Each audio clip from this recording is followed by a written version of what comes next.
Hello, everybody. Good morning, good afternoon, good evening, wherever you guys are joining us from. Hope you are having a beautiful day and welcome back to the Polyhedra Show, XTC, with me, Tony, and my good friend and founder of Polyhedra, TC. How you going, man?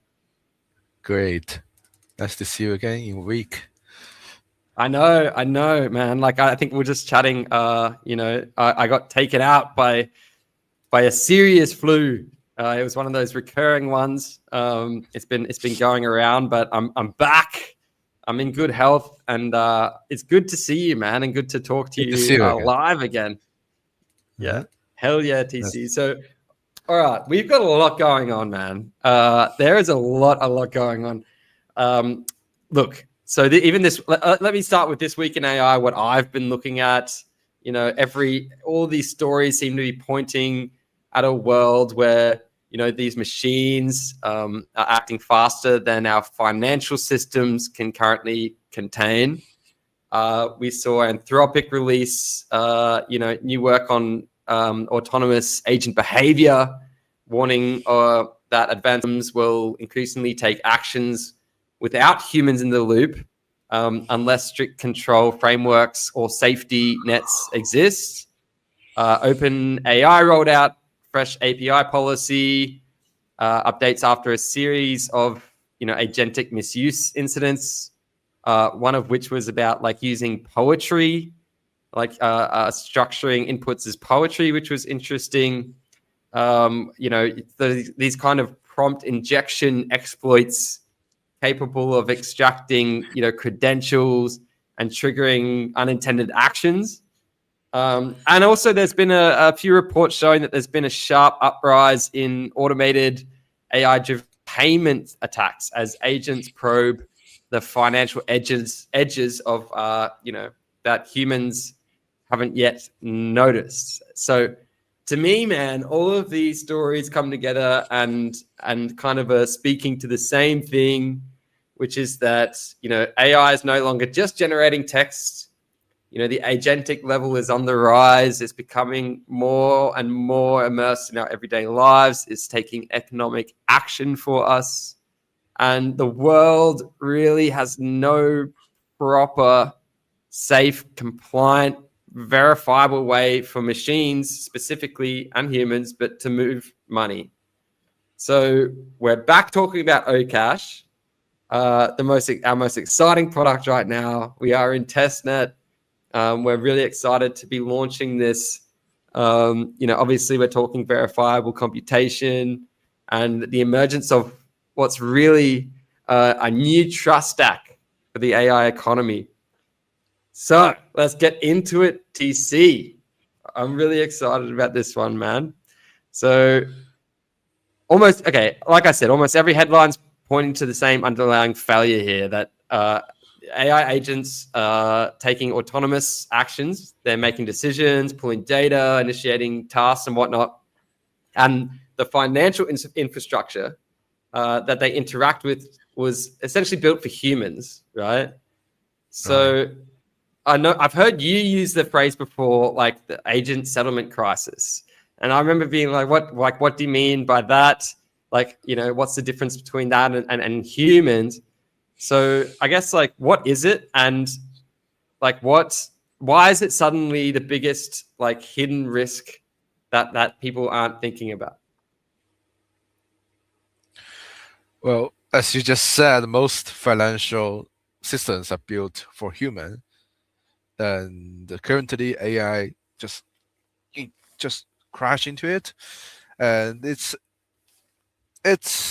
quite different. It's a quite different identity to use the financial system, right? AI agents they don't have classical identities like we have.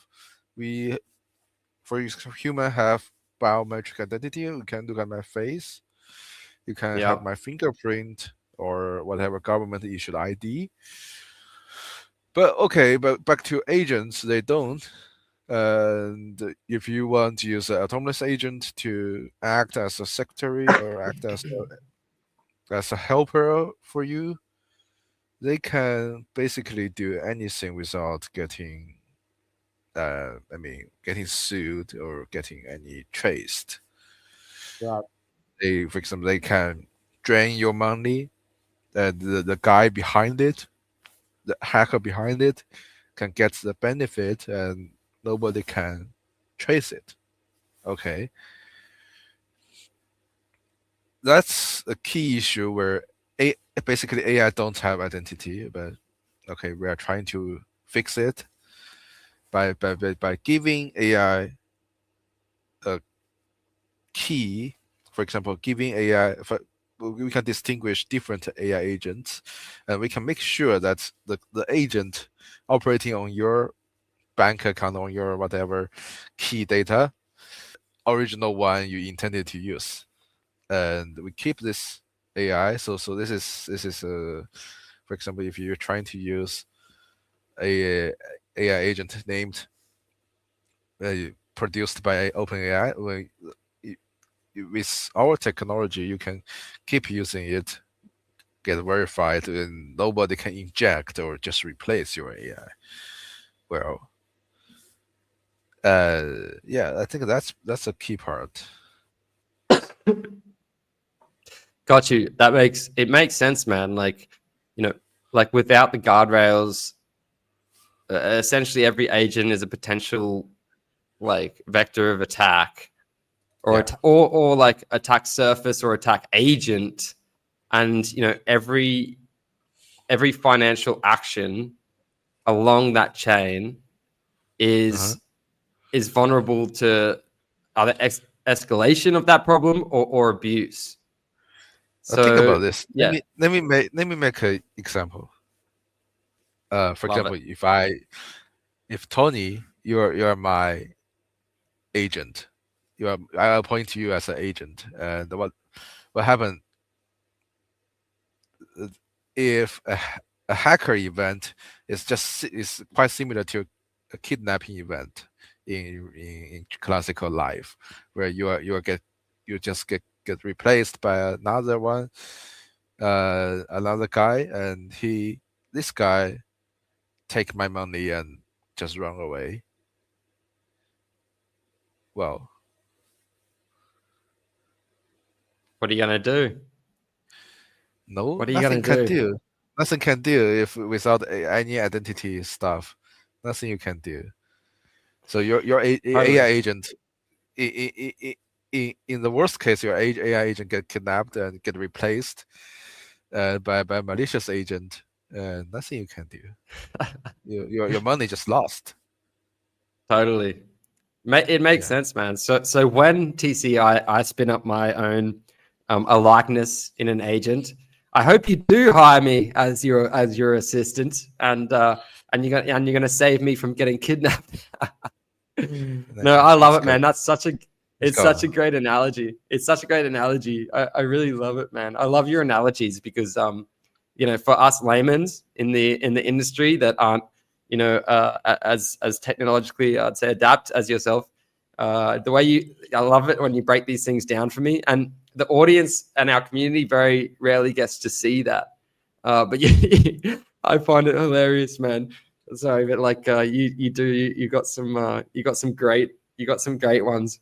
And sometimes I forget them, so it's great to see them pulled out on the show live here like this. But I want to move on to my next question for you, TC. So I saw that some Stripe data showed that automated financial attacks, many driven by AI, are rising dramatically year over year. I mean, like this is just going to be exponential, in my opinion, unless there's some proper guardrails put in place. And it's not necessarily because criminals innovated; it's because agents found weak points faster than people could respond. Um, so, is this the moment that the industry must admit that AI can't operate efficiently on Web 2 financial rails? Hmm. Well, I don't admit that. Actually, I don't think AI Yeah, cannot operate efficiently. I mean, it's not Web 2 or Web 3, it's actually the AI itself. It's causing this issue. I mean, blockchain is a great technology, but it has nothing to do with this kind of AI crisis. Yeah, I So think that's it's my not point. it's not the technology. It's the, I guess, the incumbent It's it is rails a on which they're. it is AI technology issue. It's not automated for it's not well, blockchain versus classical financial issue. Totally. Like I understand that uh Mhm. I understand that as a team, and our management team obviously is working close with I can't drop any alpha here, but is working close with big enterprise, and which is super exciting.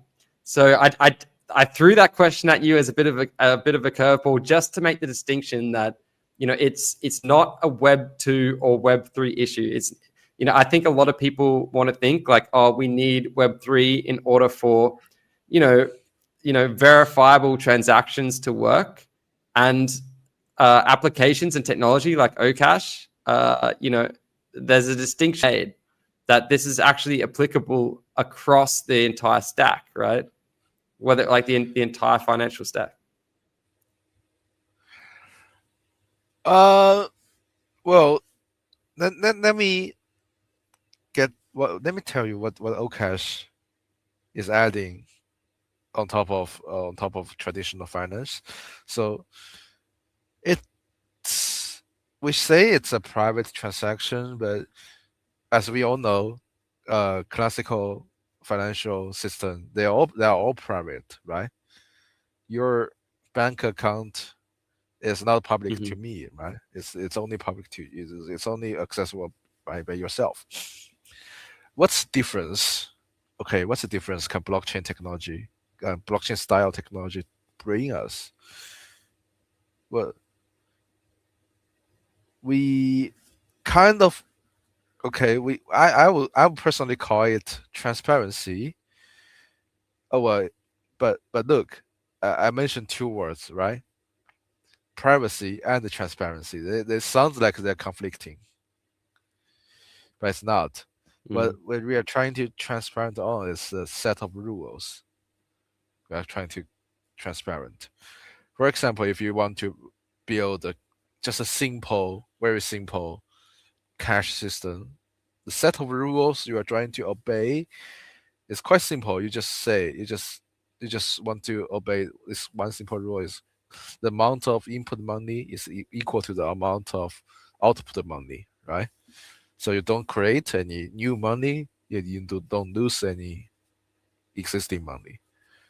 That's quite Mm-hmm. simple rule, and that's I think that's the older generation of privacy transaction system in blockchain. They only obey to this rule, and they don't do anything else actually. What we are trying to do is we trying to make them to obey more customized rules. And this will this will be very beneficial to regulators because they want to prevent criminal activities on this kind of privacy And preserving fraud and such. platform. Yeah. Yeah, they can Mm-hmm. define a set of rules, and okay, Mm-hmm. they can distinguish which guy is malicious or not using this set of rule. But look, so we are only transparent on the rule set, so you don't get confused by why the system decline your transaction. You should look at the set of rules. Okay, you know that you violate whatever thing. Uh, this is so this level of automated automation is quite important to both human and AI agents. Right? You, for example, if you look at classical financial, the credit card application, They are Yep. processed by human. They're not automated at all, and the rule behind it is not transparent. This is not compatible to whatever we have right now. The AI, I think the AI agent need more efficiency. Need to be automated. You don't want to get bottlenecked by human and any unclear policy. Got you. Thanks for clarifying that, man. That makes a lot of sense. That makes a lot of sense because, you know, at scale as well, obviously, like a lot of agents are running on different rails and different infrastructure than traditional finance. And, you know, I guess like the growth factor or like the total addressable market, for example, of agents is far bigger than even if everybody on Earth, the 7 billion people, 8 billion, I don't know where we're at now, but you know, if everybody, you know, is using the same rails, which we're not actually, you know, it's distinguished by geography, wherever wherever you're from, but you know, agents kind of act in a way outside of that. So it's important to, you know, I think it's important to have these kind of rails and guidelines in for the 70 billion, for example, agents that could be spun up in the next, you know, 3 to 5 years, or, you know, and I'm speculating here, but, you know, it's there definitely needs to be rails in which, you know, the decision making, as you've said, like for me to do a transfer to you now, TC, I'm like, hey man, I want to buy that guitar off you, you know, in traditional finance. Like there's certain levels that we have to cross, and I have to, it's checks and balances. But if I'm trying to buy at scale and using agents to do so, and I think I have some you know like some like automation that I can do to create some kind of leverage, you know, you need to have a solution like this, which has been preventing enterprise to join the conversation. But dude, I love it. Thank you so much for clarifying. I really appreciate it.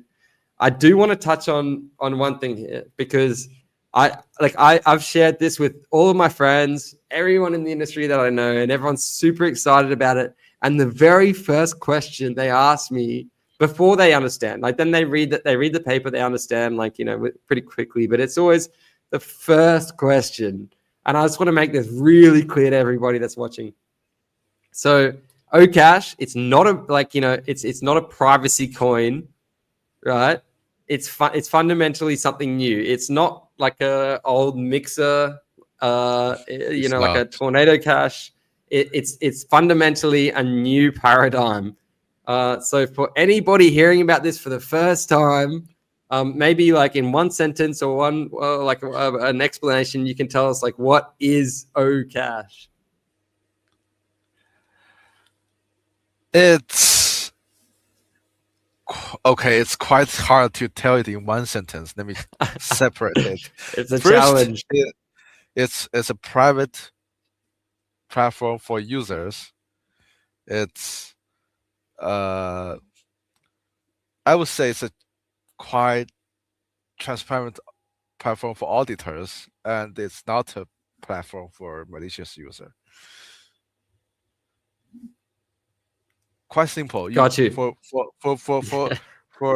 innocent users, they get privacy, and they get nothing, no roadblocks, no fraud detection stuff, no strange denials. I mean, strange means that you have no.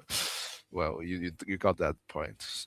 And for auditors, what they got is it's quite easy to use, and they can define whatever rules they want. And this set of rules are public or transparent, so they basically auditors cannot say they cannot define ridiculous rules, and because it will be punished by the user.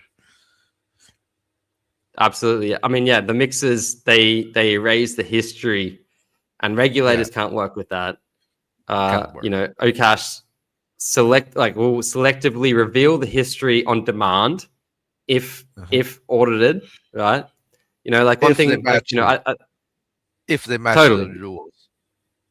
Exactly, man, exactly. Like, and yeah, I think there's three things that like I'll tell my friends, which is that like mixers, they break compliance, so there's no future in them, and we've seen that roll out. Like it allows, the tornado caches, etc. They break compliance. They're not going to be the future. Transparent stable coins, they break privacy. And that hasn't been such an issue in the past, but everybody understands the importance of privacy and transactions. Like I just said with the car analogy, like maybe TC, you sell me a Tesla or something, and I'm like, I don't want anybody to know how much I paid you for that. Like, I'd rather that be a private transaction, But banks traditionally, like they kind of break programmability, right? They don't allow that. Now they're onboarding, but they don't. Traditionally they've been a roadblock to what allows us to have a system that crypto was invented, which we all love and we all respect, and so Okash really is solving all three of these roadblocks at the same time, which is pretty amazing, right? I love it, man. All right, we keep digressing, so I'm going to keep moving through these questions because I have too many for you. I know we're going to be back next week, and I'm going to have more for you, TC. But okay, so okay, let's get to interesting points. Yeah, let's get to it. Mentionably, I'm actually using like my internet. I'm using Starlink right now, so when I speak out Tesla, good on you, Elon. Thanks for the Starlink. So this week, OpenAI again emphasized multi-step agent execution, meaning agents can take actions involving real transactions. So giving an agent a credit card, a raw USDC wallet, to me seems like irresponsible without the proper checks and balances. So could you just maybe let's dive into this? I know you've spoken on it, but like maybe let's get clear on why autonomous agents require private, capped, verified digital cash, because for example, I'm not giving my agent untapped access to my capital, but I also want my agents to act privately because there are certain business benefits or relationships that I have that I've negotiated certain rates with my suppliers that I don't want to be made public to my, my competition. So maybe we can break that down even further. I think, okay, one of the key is the programmability. For you can attach a set of rules to your agent, whatever, regardless they're malicious or not. Okay, you can just say, I give you this account, and the rules are you cannot use more than $100. Second rule is you cannot use more than, for example, $10 per transaction. Whatever rules you want to define, you can define on this kind of this system and force this rule to happen reliably. So this partially solve this issue. At least you cannot lose too much stuff. Yeah. Got you, man. I think you've explained it time and time again, but I always just love drilling down on that fact again because I have so many people asking me that question. I do want to know your opinion on this one, man. I know we're running out of time a little bit, and there's a few quick fire questions that I want to get to you to clear things up as well. Again, questions I'm always getting. But there was when I was talking about these the research that is demonstrating prompt injection attacks are capable of leaking credentials and triggering unintended agent. Yeah, the OpenAI policies, guidance, response stuff. So, I want to get down to the core of what like I mean, who you are and what and what you've created in a whole, in a big picture kind of way, man. Like because I feel like it's still understated sometimes, and people don't really understand. But like, how does verifiable computation prevent an exploited agent, say from executing financial transactions that it was never authorized to make, or maybe even in a broader sense? I just love to get your thoughts, man. So what we are trying to produce is the identity for AI agent. Identity is the key, right? Mm-hmm. Well, the real tech behind it is we will issue a commitment hash of this agent. Okay, any injection will change this hash, and there is no way to find a collision. So basically, the injection means that changed. Right, you understand that? Got it. There is no way to collide. So after the injection, the system will there with verifiable computation. There is no way to create another the same identity as before. Your identity is changed forever. The agent identity, and the system, the financial system or whatever backend system, they look at the proof. Okay, they will see a changed identity, then they will reject for any not trusted identity, I would say. Yeah. Got you, man. Thank you, bro. I know we're coming up in the last couple of minutes. I did have like some quick fire questions that I wanted to hit you with, but I think we can probably save them for next week. I'd like to, again, I love to finish every conversation I ever have with you, man, because like you That's digest not so much possible. information. Like, okay, let's look at the next 24 months, bro. So okay, I think agents are going to act as shoppers, negotiators, financial operators, autonomous workers, all of this stuff. What primitives do they need to operate safely? Well, what primitives? What do you mean by primitives here?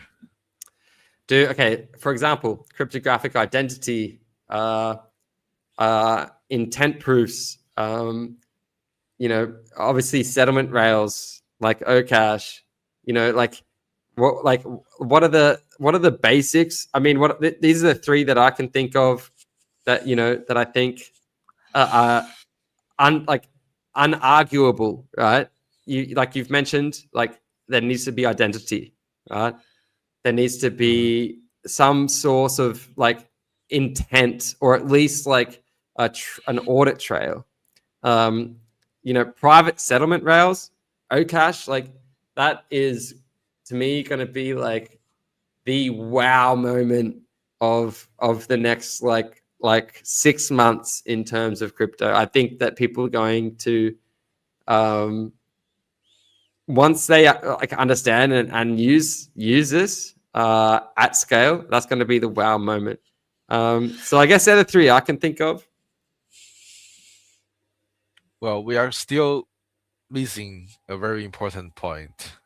Well, it's not related to what we're building, but I think it's very important. Mm-hmm. People still don't know how to use AI.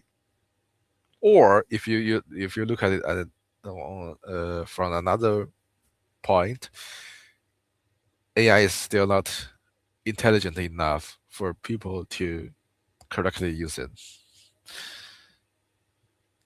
I would say, for example, if I'm using my agent to write code, I need to be very detailed. I need to instruct them in a very detailed way. I would not say it's autonomous agent. It's only semi-autonomous, and it's also true for personal assistants. I don't think they know I don't think they fully understand and know how to finish human task. You still need somebody in between. So either so there are two solutions to it. either the whole human society, everybody here try to learn how to use AI, or AI just get more intelligent and they can finally execute an end-to-end task. I think that's a very important missing point. Yeah. Do you think that personally, I think the AI is going to become intelligent enough? TC, last question before we sign off, man, because I know you're always super busy, and we've obviously got a lot going on right now. But do you think the future is still going to be smartphones, man? Do you reckon AI is going to be? I mean, you're wearing glasses. I should be wearing glasses. I actually went and got my eyes tested the other day. I need glasses, man. I remember the last time I was hanging with you and we were like trying to read a sign, and I was like, "What is this?" But do you think it's going to be in glasses, in like a wraparound, watch, in everything? Do you think it's going to be general AI or agents that will have a different agent for my glasses, as opposed to say my car, or will it all be connected? What's your opinion, man? All will be connected. All be connected. Yeah. But even more importantly, it should be verified, because if everything is connected, man, I don't want any point of failure. Like that is horrifying to me. Yeah. Like if everything's disconnected, which I completely agree with you. If everything was disconnected, then I wouldn't be as scared, to be honest. But everything will be connected, and we need to make sure it's verified. The transactional OCash stuff speaks for itself. It's absolutely necessary. There's no way around it. There's no incumbent that's doing anything like what you guys have created. It's absolutely genius, and it's what we need.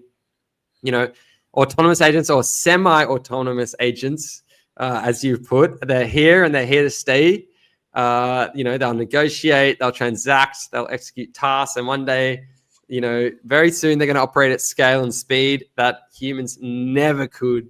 So thank you, TC, for joining us again today and doing a deep dive on this, man. I have about 50 more questions that I want to ask, but we'll be back next week, and we can dive into a few more of them.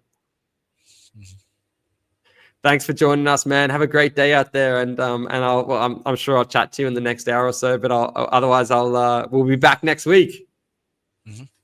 See you. See you guys. Thank you for joining.